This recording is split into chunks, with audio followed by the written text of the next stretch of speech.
এই যে চোর, এই যে আসল চোর,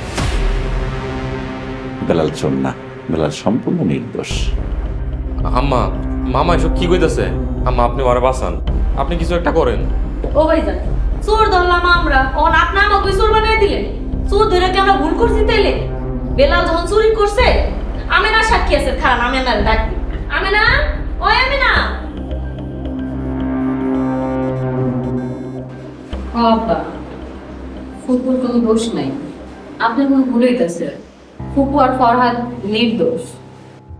আমি না, এই রকমের 3 বস্তা ভরা মাল বেলালে একা চুরি করতেছিল, এটা কি সম্ভব? এটা কি তোর বিশ্বাস হয়?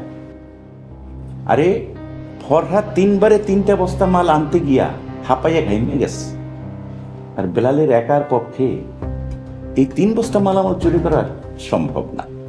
ভাইজান, বেলালের লগে তো আরো কেউ থাকতে পারে, ওইটা তো আর আমরা জানি না। আমিনার মায় মইরা যাওয়ার পর তোরা এই বাড়িতে আইসস, তার আগে 2 বছর তোরা এই বাড়িতে আসস নাই, সেই পুরানো ইতিহাসকে ভুলে গেছস।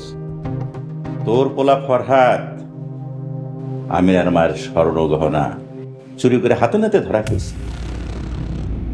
ওই মানুষটা আজ আমাদের মাঝে নাই, বড় মাটির মানুষ ছিল। সেই মানুষটার অনুরোধে তোর পোলার আমি পুলিশে দিই নাই, তোর মনে আছে? ভাইজান, অফিসার রেকন আমার পোলারে যেন না নাই। মানতাছি বেলালের কোনো দোষ নাই, সব দোষ আমাগো। আরে ভাসানের লেগে আমরা যা করার করছি, এইবারের মতন আমাকে মাফ করে দেন। আমরা কোনোদিন আর আপনাকে বাড়িতে না, ওহনি আপনাকে বাড়ি থেকে যামুগা, দয়া করে মাফ করে দেন। ওই একই ভুল আমি আর করতে চাই না।